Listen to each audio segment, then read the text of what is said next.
Blessed Sunday sa inyong lahat, kids, at masayang buhay with Jesus. Let me introduce to you, kids, one of the men in the Bible named Paul. Say it again, Paul. Si Paul ay very faithful and committed in sharing the goodness of Jesus. Alam niyo ba kung saang city ang pictures na yan? Yung nakikita nyo? Yes, kids, that is the city of Jerusalem. Can you say it again? City of Jerusalem. You know what, kids? Sa panahon ni Paul, the Christian living in the city of Jerusalem were poor and needed help, no? Mahirap, naghihirap at kailangan nila ng tulong.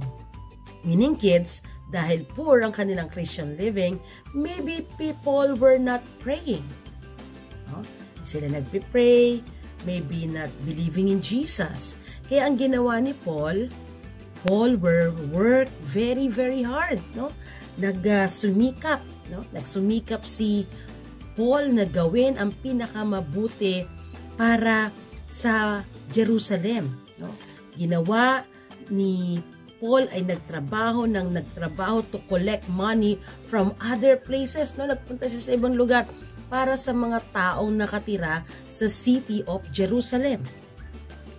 At sa sitwasyon ng mga tao, itinuro at ibinahagi ni Paul ang importance of giving. Ang kahalagahan ng pagbibigay, about the generous giving. Diba? Ibinahagi ni Paul yung tungkol sa generous giving, ang masayang pagbibigay, ang buong pusong pagbabahagi.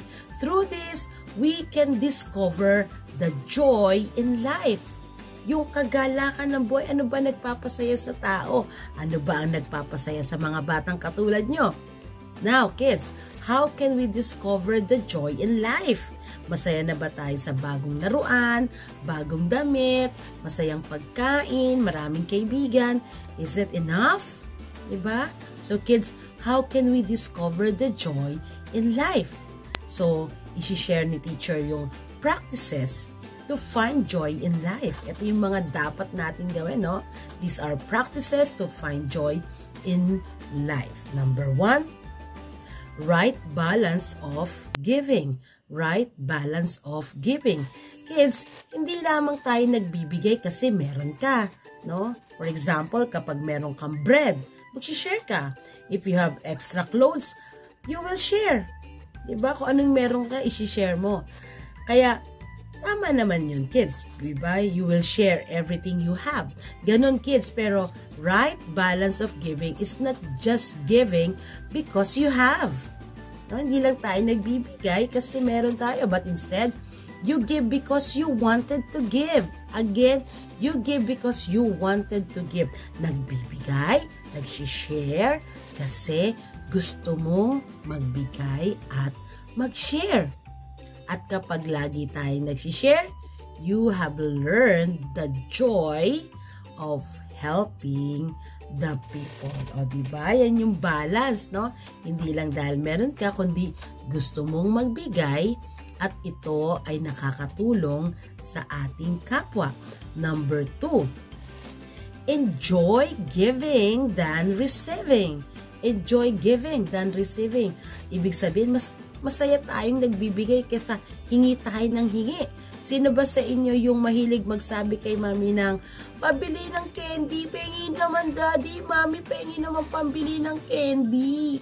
O ano kaya, mami, daddy, please, bili mo akong toys.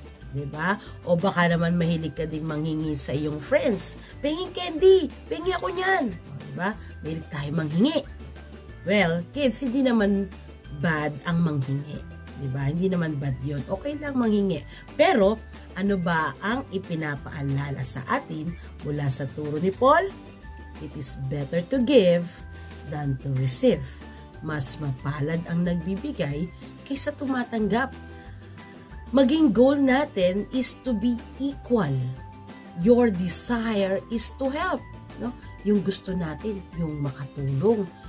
yung desire natin is to give with joy, to share with love, and that is the joy of giving. Being unselfish, di ba? Hindi tayo selfish, hindi tayo makasarili, na we give with joy, we share with love, no? There is joy in giving. So, yan ay napakabuting gawin. What about you?